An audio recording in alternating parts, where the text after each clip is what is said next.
Hey, Gary Super Cool here with my final lesser known gems in the Rough series. And this one I'm going to be covering one of my all-time favorite manga series, or manhwa series, technically, Shin Angyo Onshi, or Blade of the Phantom Master, as is also known as, and much easier to represent mouse. So let's jump right in. Story. So the story for this one starts off as fairly episodic, but really develops a plot as it goes on. So it's about the character Munchu, who is a Angyo Onshi. Now, Angyo Onshis were actually a real organization in ancient Korea that would go around making sure that the local lords and government officials weren't corrupt and they weren't abusing the citizens of Korea. So, in this world, Korea is known as Junsen, as Junsen, and as the series begins, Junsen has recently fallen. The kingdom is no more, and the main character, Munchun, is the last of the Angyo Onshins, and he still continues his mission, going around trying to clear up any corrupt officials he sees, while also searching for a very specific person named Agite. Now, Agite is responsible for the fall of Junsen and the death of Munchu's best friend, the king, or the old king, I should say. So as the series starts, he meets up with a character named, I'm even worse with the Korean names than I am with the Japanese names, and I don't really remember her name, but eventually she gains the title of Sando, which is essentially his bodyguard, or Angyo Onshi's bodyguard. Together with Sando and another character named Bangja, who is essentially his butler, manservant, whatever you want to call him. They go around and they experience various different Korean folklore that I found to be really interesting. And as I say, but the main goal of the series is his search for Agite so he can get revenge. The story I'm going to be giving a 10 out of 10. I know my summary cannot do it justice. There's so much to this one that it really is an epic. Like, I would say on par with Odysseus' travels or the Iliad. It really is one of the medium's best stories that has ever been produced. It is so beautifully done, from the Korean folklore that's retold through it to the original plot points to just it's perfect. Truly perfect. So let's move on to artwork. The artwork for this one is also going to be getting a 10 out of 10. It has some of the very best artwork for the medium, period. Just so many scenes is so beautifully drawn and executed that they just stick in your mind forever. And they really do convey every feeling and emotion, just pure facial expressions of a manga, and that's extremely hard to do. I mean, a character can show complete terror, love, or any emotion just is so beautifully drawn into these characters' faces, or just the way they move in the action scenes, or just, like I said, and they have just some of the most memorable character designs I can think of in a series. So I mean, even when it gets gory, it's still just strangely beautiful to look at, which is extremely hard to do with violence. And it really is both the story and the artwork is just a testament to the duo that wrote this series. It is just, I cannot sing its praises high enough. So let's move on. Characters. Well, guess what? The characters are gonna get a 10 out of 10. They just,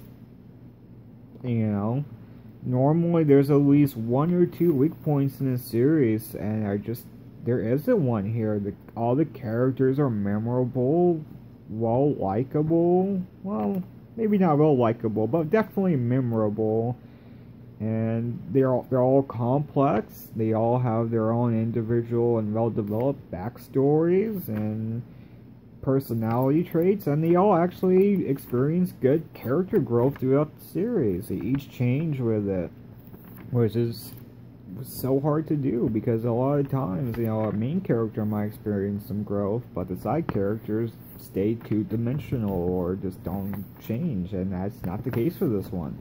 Every character experiences some kind of growth or epiphany, or and it's just, and I gotta say, the character of Munshin is just the best example of an anti-hero I've ever seen in any piece of medium. Where I mean, I'll take him as an anti-hero over Frank Castle any day of the week. Just to give an example of what type of anti-hero he is. So, the manga obviously did kind of like an omake of the series. Something that shows editor to get published. And they actually do have this one online. It is a little harder to find than the rest of the series, and is referred to as Chapter 0. But in this Chapter 0, which I don't mind spoiling since it's not part of the main plot or anything, the beginning is he is disguised as one of the local lord's henchmen, and essentially he burns down these poor villagers' entire village in a plot to save them all. That's just the type of character he is. He'll burn down the whole village to save the villagers. And that's just one example I can give you. Another one is when he, in order to help a kid wake up and realize that he's living a lie, he goes around killing everyone in the village, because all of them are already dead. And at this point, they're just an affront to nature. And sometimes some of his plots can seem so villainous, so vile, that you actually stop to question if he's actually evil or not. And in the end, everything works out for the better. And you're always hooked to see how he's going to handle this new problem. And in what direction is he going to go? And one of his most defining character traits is he hates helping people who refuse to help themselves, which is a lesson I think we can all learn from. One of his reoccurring phrases he uses that this isn't a miracle, this is just coincidence. I just happen to be passing by. Next time, help yourselves. Do something, stand up for yourself. Which I think is while flawedly delivered by him, is genuinely a good message.